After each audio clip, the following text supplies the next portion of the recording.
தேசிய பட்டியல் தொடர்பில் சுமந்திரன் அணி விசேட அறிவிப்பு. தமிழர்களுக்கு நன்றி, நம்பியவர்களை கைவிடாமல் பாதுகாப்பதாக ஜனாதிபதி தரப்பில் உறுதி. புதிய நாடாளுமன்றிலும் முன்னாள் பதவிக்கு திரும்பும் சஜித் பிரேமதாச. அனுர அரசின் புதிய பிரதமர் யார்? வெற்றியை வாழ்த்திய இந்தியா, விரைவில் ஜனாதிபதியின் இந்திய பயணம். நாடாளுமன்ற தேர்தலில் தோல்வியடைந்துள்ள எம். ஏ. சுமந்திரன் தேசிய பட்டியல் ஊடாக நாடாளுமன்றம் செல்வதற்கான வாய்ப்புள்ளதாக பேசப்பட்டு வந்த நிலையில் தேசிய பட்டியல் ஆசனம் மூலம் நாடாளுமன்றம் செல்ல மாட்டேன் என சுமந்திரன் தெரிவித்துள்ளார். தேர்தல் முடிவுகள் வெளிவந்துள்ள நிலையில் யாழ்ப்பாணத்தில் நேற்று இடம்பெற்ற ஊடக சந்திப்பு ஒன்றில் ஊடகவியலாளர் ஒருவர் எழுப்பிய கேள்விக்கு பதிலளிக்கும் போது அவர் இவ்வாறு குறிப்பிட்டுள்ளார். அதேவேளை தமிழரசு கட்சியின் மத்திய குழுவின் தீர்மானத்திற்கு கட்டுப்படுவேன் என்றும் தெரிவித்துள்ளார். மக்களால் தெரிவு செய்யப்பட்டால் மாத்திரமே தான் நாடாளுமன்றம் செல்வேன் என்றும் கட்சியின் மத்திய குழுவே தேசிய பட்டியல் ஆசனத்தை தீர்மானிக்கும் என்றும் கூறியுள்ளார். ஒருவேளை மத்திய குழு தேசிய பட்டியலுக்காக உங்களை தெரிவு செய்தால் என்ன செய்வீர்கள் என்று ஊடகவியலாளர்கள் கேள்வி எழுப்பிய நிலையில் அதற்கு தமிழரசு கட்சியின் மத்திய குழுவின் முடிவுக்கு முழுமையாக கட்டுப்படுவேன் என்றும் அவர் மேலும் தெரிவித்துள்ளார். கடந்த ஜனாதிபதி தேர்தலை விடவும் இம்முறை பொது தேர்தலில் தமிழர்களின் ஆதரவு பாரிய புரட்சியாக மாறியுள்ளதாக மக்கள் விடுதலை முன்னணியின் பொதுச் செயலாளர் டில்வின் சில்வா தெரிவித்துள்ளார். பொது தேர்தலில் வரலாறு காணாத வெற்றியை தேசிய மக்கள் சக்தி பதிவு செய்துள்ள நிலையில் ஊடகங்களுக்கு கருத்து தெரிவிக்கும் போதே அவர் இதனை தெரிவித்துள்ளார். விகிதாசார தேர்தல் முறைமை அறிமுகப்படுத்தப்பட்டதன் பின்னர் வரலாற்று முக்கியத்துவம் வாய்ந்த வெற்றி தமக்கு கிடைத்திருப்பதாக அவர் குறிப்பிட்டுள்ளார். இந்த மகத்தான வெற்றியின் அரசியல் நிலைப்பாடுகளை அறிந்து கொள்வது காலத்தின் கட்டாயமாகும் என தெரிவித்துள்ளார். பல்வேறு பிரச்சாரங்களுக்கு மத்தியில் தேசிய மக்கள் சக்தியை நம்பி வாக்களித்த தமிழ் மக்களுக்கு நன்றியை தெரிவித்துக் கொள்வதாகவும் அவர் குறிப்பிட்டுள்ளார். தேசிய மக்கள் சக்தி மீது தமிழர்கள் வைத்த நம்பிக்கையை பாதுகாத்து அதனை முன்னெடுத்து செல்லவும் எதிர்பார்க்கப்பட்டுள்ளது. மக்களின் நலனுக்காக அதனை பயன்படுத்த எதிர்பார்த்துள்ளதாகவும் டில்வின் சில்வா மேலும் தெரிவித்துள்ளார். பொது தேர்தலில் வடமாகாணத்தில் 5 ஆசனங்களை தேசிய மக்கள் சக்தி பெற்றுள்ளமையும் குறிப்பிடத்தக்கது. பொது தேர்தலில் தேசிய மக்கள் சக்தி வரலாற்று வெற்றியை பதிவு செய்துள்ள நிலையில் அடுத்த நடவடிக்கை குறித்து கட்சி பரிசீலித்து வருகின்றது. அதற்குமைய எதிர்வரும் 21ஆம் தேதி நடைபெறவுள்ள நாடாளுமன்ற அமர்வின் போது உறுப்பினர்கள் சத்தியப்பிரமாணம் செய்ய உள்ளனர். இதனையடுத்து புதிய அமைச்சரவையை நியமிக்க நடவடிக்கை எடுக்கப்பட்டுள்ளது.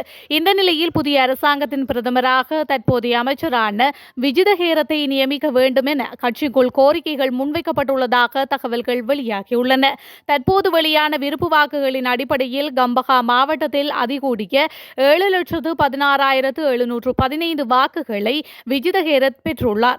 இதனையடுத்து இந்த கோரிக்கை விடுக்கப்பட்டுள்ளது. சமகால பிரதமரும் புதிய நாடாளுமன்ற உறுப்பினராக தெரிவு செய்யப்பட்டுள்ள ஹரிணி அமரசூரிய 6,55,289 விருப்பு வாக்குகளை கொழும்பு மாவட்டத்தில் பெற்றுள்ளார் என்பதும் குறிப்பிடத்தக்கது. நடைபெற்று முடிந்த 2024 நாடாளுமன்ற தேர்தலின் முடிவுகளின்படி ஐக்கிய மக்கள் சக்தி 2வது இடத்தை பெற்றுக் கொண்டுள்ளது. இதன்படி ஐக்கிய மக்கள் சக்தியின் தலைவர் சஜித் பிரேமதாசவிற்கு மீண்டும் புதிய நாடாளுமன்றத்தில் எதிர்க்கட்சித் தலைவர் பதவி வழங்கப்பட உள்ளது.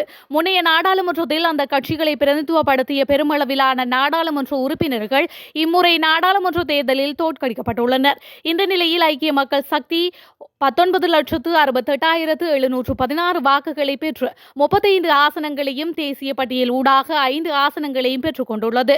எவ்வாறாயினும் தேசிய மக்கள் சக்தி ஏற்கனவே நாடாளுமன்றத்தில் பெரும்பான்மையை பெற்று தேசிய பட்டியல் ஆசனங்களுடன் மொத்தமாக 159 ஆசனங்களை பெற்றுள்ளமையும் குறிப்பிடத்தக்கது. உத்தியோகபூர்வ வெளிநாட்டு கையிருப்பு அதிகரிப்பானது நாட்டின் நிதி ஸ்திரத்தன்மையை கட்டியெழுப்புவதற்கான அறிகுறியாகும் என பேராதனை பல்கலைக்கழகத்தின் பொருளாதாரம் மற்றும் புள்ளி விபரவியல் பிரிவின் பேராசிரியர் வசந்த் அத்துக்கோரல தெரிவித்துள்ளார். தொடர்ந்தும் அவர் குறிப்பிட்டுள்ளதாவது, கடந்த அக்டோபரில் நாட்டின் உத்தியோகபூர்வ கையிருப்பு சொத்துக்கள் குறிப்பிடத்தக்க அளவில் உயர்ந்துள்ளன. இதன்படி கடந்த செப்டம்பர் மாதம் 5,994 மில்லியன் அமெரிக்க டாலர்களாக பதிவாகியிருந்த இந்த நாட்டின் உத்தியோகபூர்வ கையிருப்பு தொகை கடந்த அக்டோபர் மாத இறுதியில் 6,467 மில்லியன் டாலர்களாக அதிகரித்துள்ளது. இந்த சூழ்நிலையின் அடிப்படையில் ரூபாவின் மதிப்பை நிலையானதாக வைத்திருக்க முடியும். நாட்டில் நிலவும் நிதி நிச்சயமற்ற தன்மை படிப்படியாக குறையும். தற்போது நாட்டில் நிதி ஸ்திரத்தன்மை கட்டமைக்கப்பட்டு வருகின்றது. எதிர்காலத்தில் வெளிநாட்டு கடனை செலுத்த வேண்டியிருக்கும்.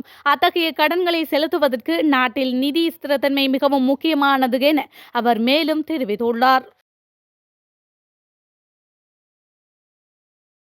பொது தேர்தல் முடிவுகளின் அடிப்படையில் 10வது நாடாளுமன்றத்திற்கு தெரிவு செய்யப்பட்ட உறுப்பினர்களை கொண்ட புதிய நாடாளுமன்றத்தின் முதலாவது அமர்வு எதிர்வரும் 21ஆம் தேதி நடைபெறும் என அறிவிக்கப்பட்டுள்ளது. சுமார் 160க்கும் மேற்பட்ட புதிய உறுப்பினர்களுடன் புதிய நாடாளுமன்ற அமர்வு நடைபெற உள்ளது. நாடாளுமன்ற பொதுச் செயலாளர் தலைமையில் சபையின் முதல் நாள் பணிகள் ஆரம்பமாகும்.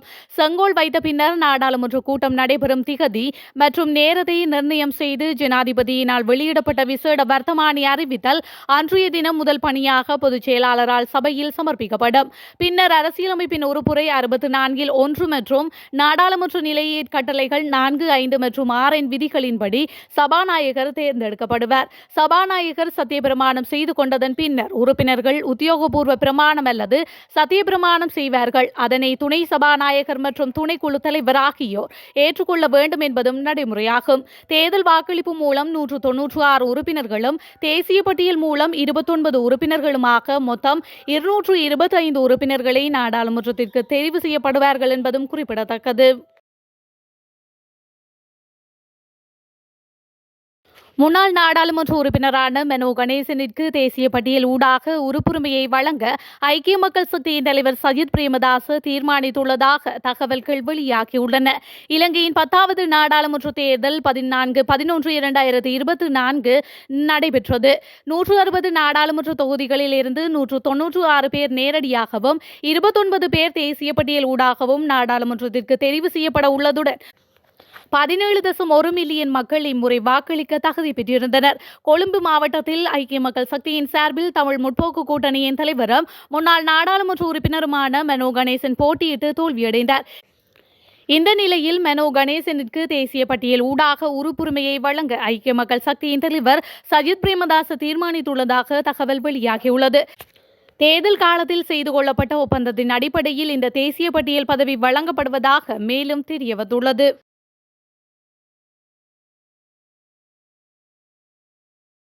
இந்திய உயர்ஸ்தானிகர் சந்தோஷ் ஜா ஜனாதிபதி அனுரகுமார திசாநாயக்கவை சந்தித்து தேர்தல் வெற்றிக்கு இந்திய நாட்டின் வாழ்த்துக்களை தெரிவித்துள்ளார்.